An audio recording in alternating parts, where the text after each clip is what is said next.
Mother, if we talk really slowly, we'll only have to go through half these cards. So.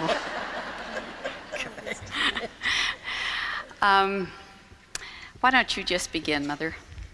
It's on your cards. Why don't you just do what's on your cards? I don't have a beginning here. Oh. Well, then just do the... do whatever's here. That's the way it goes with us. Nothing ever works out. Well, first of all, I'm just absolutely overwhelmed with the number of people here. Don't you folks have anything to do?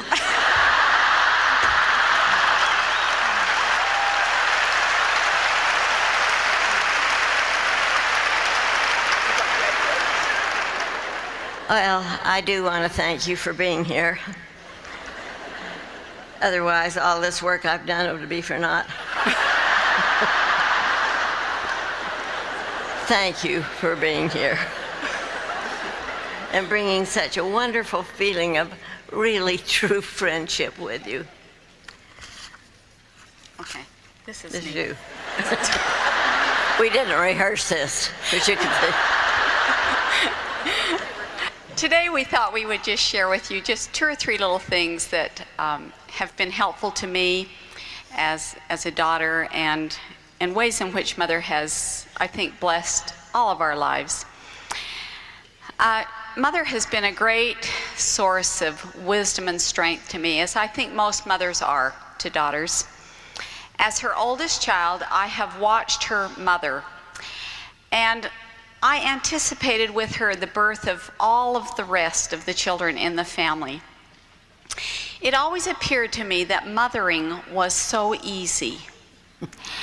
Mother made it seem like it was so much fun. And I had no clue until I became a mother what a challenging job mothering was. In the years of my own mothering, I would often turn to Mother as a source of strength and wisdom. She was as practical as Dr. Spock and a lot more accessible. I remember early in the years of my own mothering saying to her one day, "Mother, why didn't you tell me being a mother was so hard?" And she said, "I did. You just didn't hear it or understand it." I think I didn't hear it or understand it because she always made it seem so wonderful. Is that me? It's you.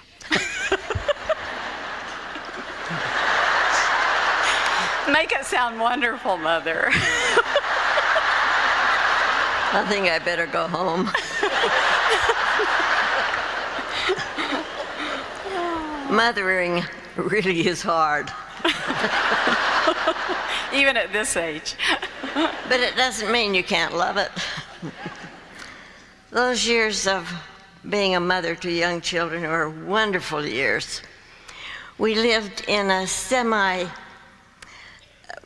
area. We had a large piece of property with lawns and gardens and orchards and plenty of work to keep the children out of mischief. Just didn't work.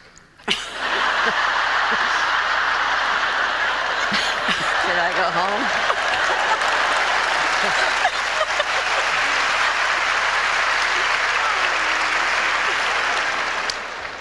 Especially wonderful were the summers when the children were young and home, where I could be the boss.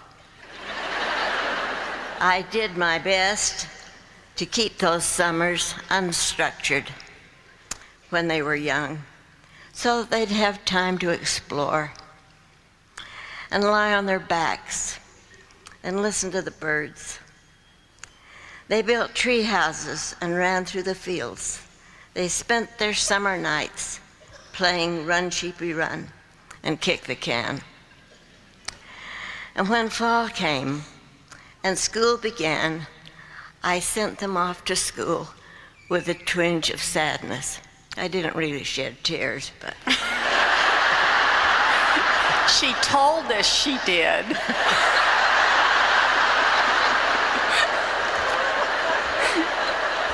I hope that all of you find joy in your children.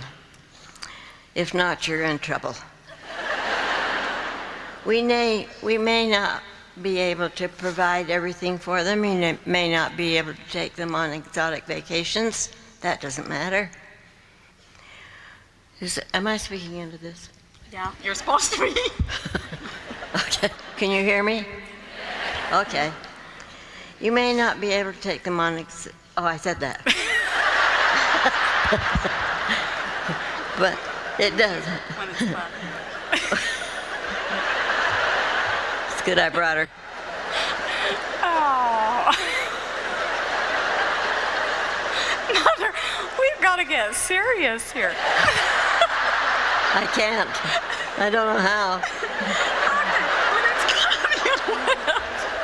When it's cloudy and wet, read a book together. Have you ever done that? That's a good idea.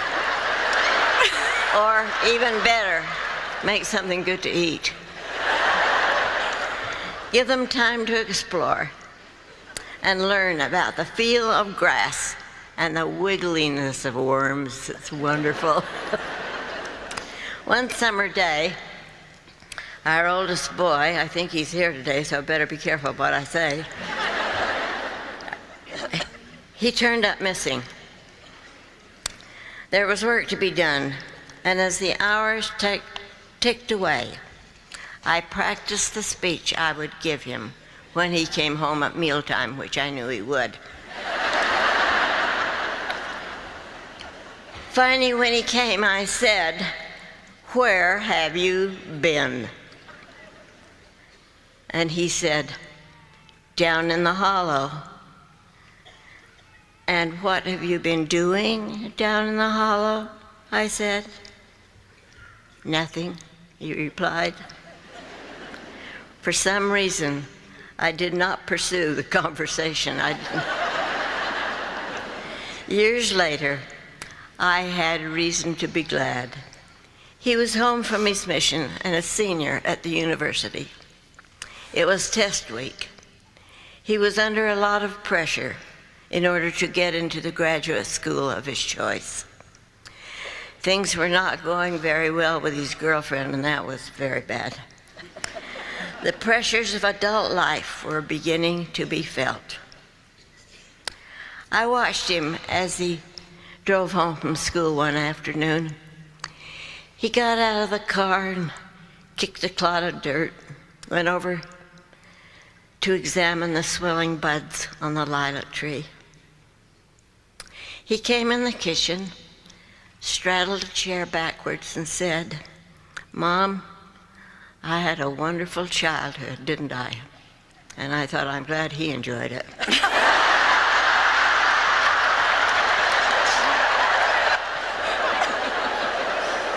Well, I said to him, "I hope you did have a wonderful childhood. You did complain a lot about all the work you had to do." "Oh, it was wonderful," he said. "Those long summer days when you could lie on your back in the hollow and listen to the birds sing and watch the ants build their castles. I always wondered what he was doing out there." The memory of a piece of a summer's day sustained him when the pressures of adult life began to crowd in. Mother, I remember when my own children became teenagers and their emotions were all over the charts. And I realized that I could only be as happy as my saddest child. And one day it came to me that for the rest of my life I would be sad. Because someone would always be down. And with your classic sage wisdom, you said, "This is true. But at the same time, you must not forget that the greatest joys you will ever know will come from your family. And those too will be endless." Jewish women have a wonderful way of bidding each other goodbye. They don't say goodbye, they don't say adios, they say, "Have joy in your children." And so I would say to all of you, have joy in your mothering.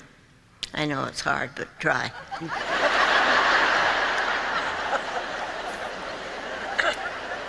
Whether you are the mother, the aunt.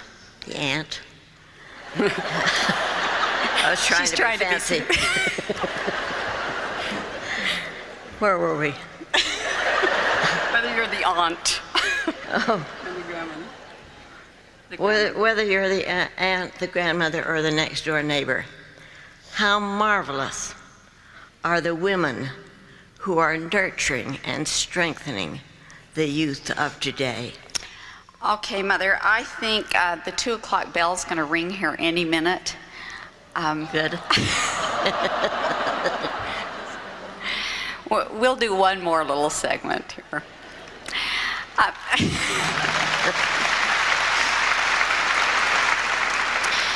Mother's faith has always been simple and practical. It is a pure kind of faith, uncluttered by philosophical views. Her faith has always sustained her and us. That faith was born in the home of her parents and has been refined through her own experiences. Keep going, that's good. No, you read it.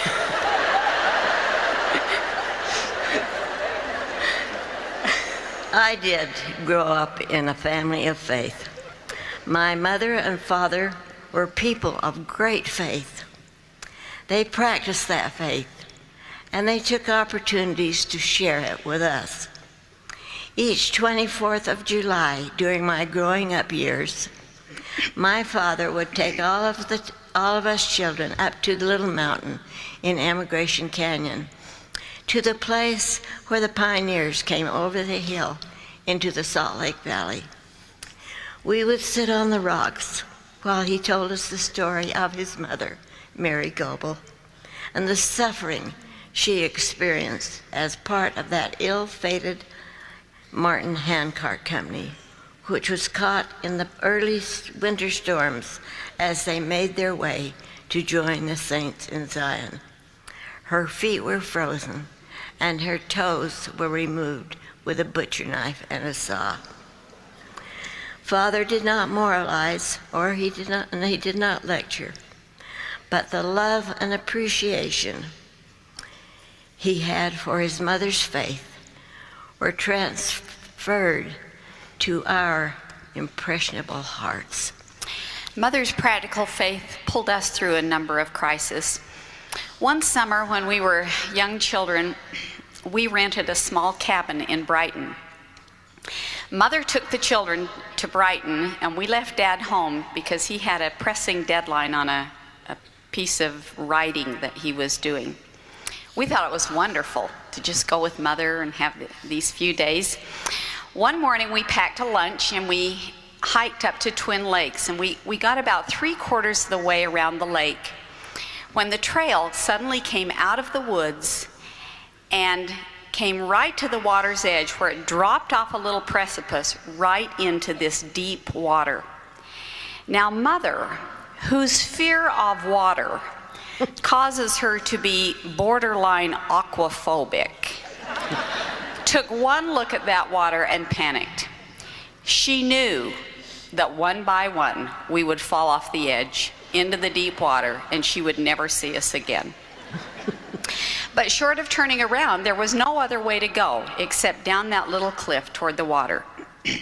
As we stood pondering this situation, she gathered us together.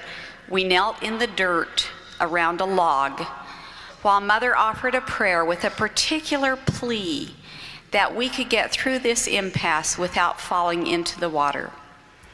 With that renewal of faith, Mother then helped us negotiate the precipice, and we lived to tell about it. Well, I've always felt that if you believe in something, you better practice it.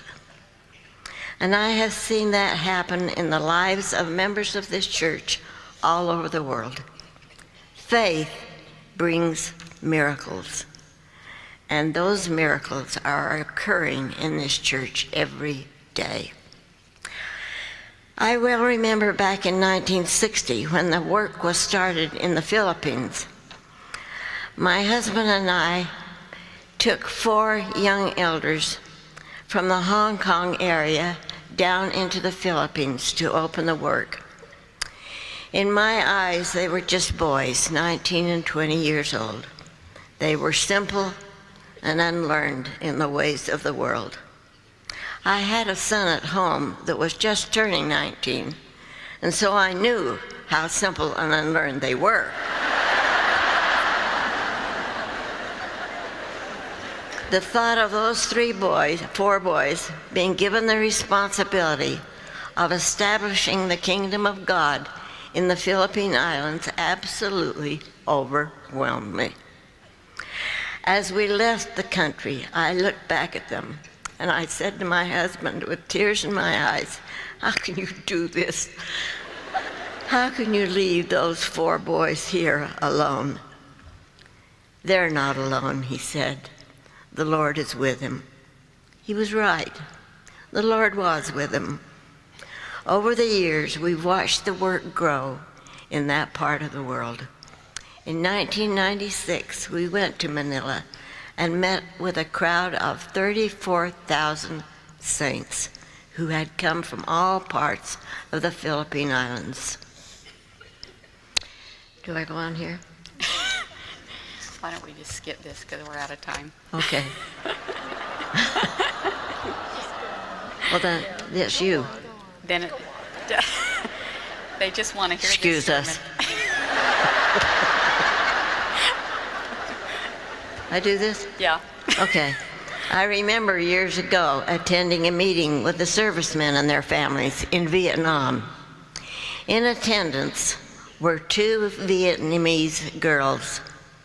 One of these beautiful young women stood and bore her testimony. She said, and I quote, "One thing is great surprise. My family is hardly ever sick since coming into the church. Maybe this is one of the blessings that the Lord has given me, because my family has always been so much sick. And now I pray, Father, give my family good health, and they are sick no more. I always try to be righteous and fair," she said, "but now I have faith." Mother, over the years, your advice and influence has shaped my life. What message would you like to share with these women today? I don't know.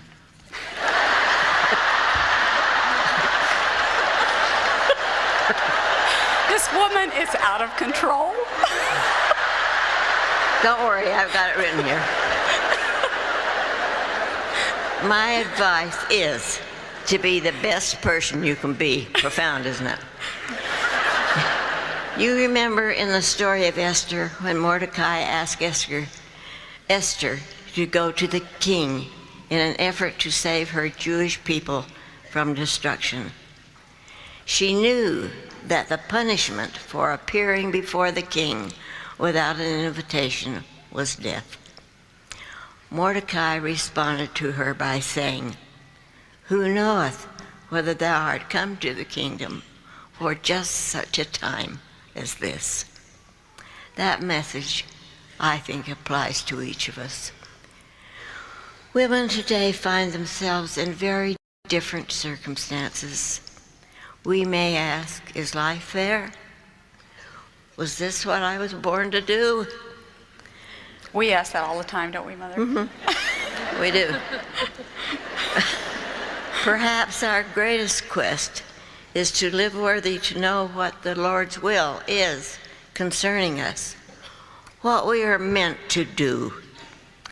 Some of us are married, some of us are not, and fortunately, I mean.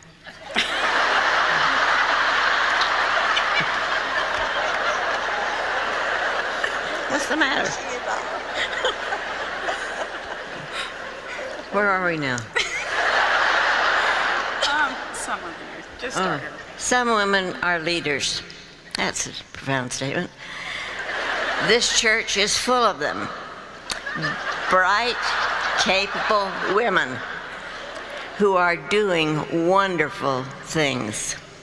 Okay, now down here, during World War II. During World War II, oh, he made me skip some.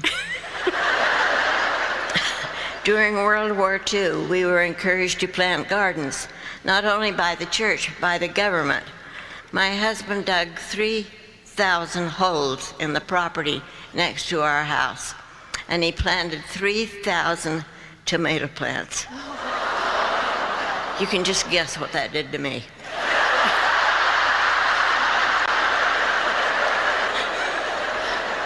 He hoed them all right, and he weeded them, and he irrigated them at 4:30 every Monday morning. But when the tomatoes were ripe, I spent my days picking them. Baskets full, boxes full. We put up a sign, "Tomatoes for sale." Toward the end of the crop, we couldn't give them away. My back ached. And I could have said at that time, "Is this what I was born to do?" But the tomatoes went on people's food shelves, and the money we were paid for them paid the taxes on our home that year and gave us shelter for our children. Our efforts had made a difference. Now, can I have another minute? Please, take all the time you want. Well, I'm glad.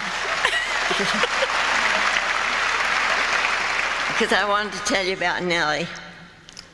Nellie was my grandfather's sister.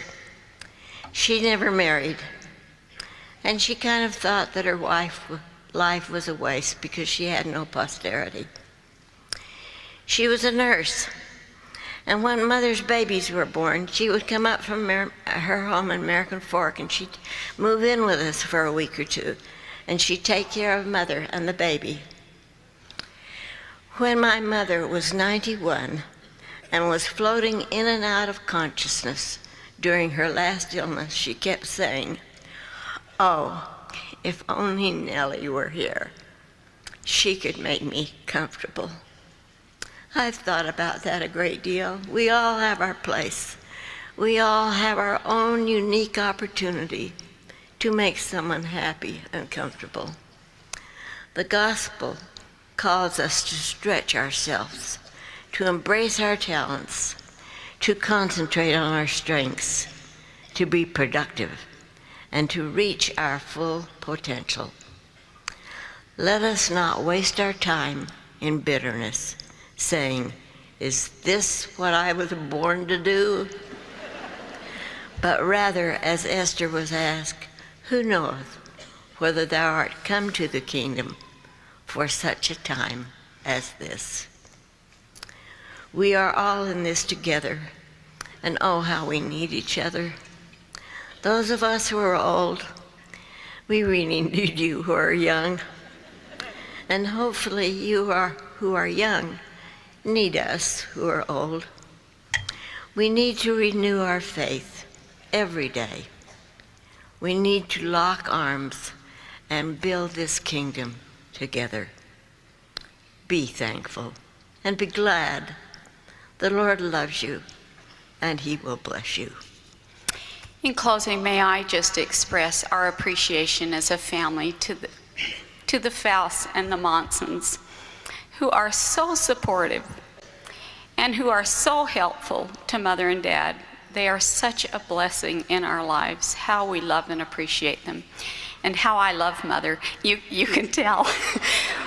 We have a very wonderful and fun relationship, and we so appreciate what she has done for us in our lives as our matriarchal leader and as our example. Thank you, Mother. Keep going. I'll keep going. I love this so much.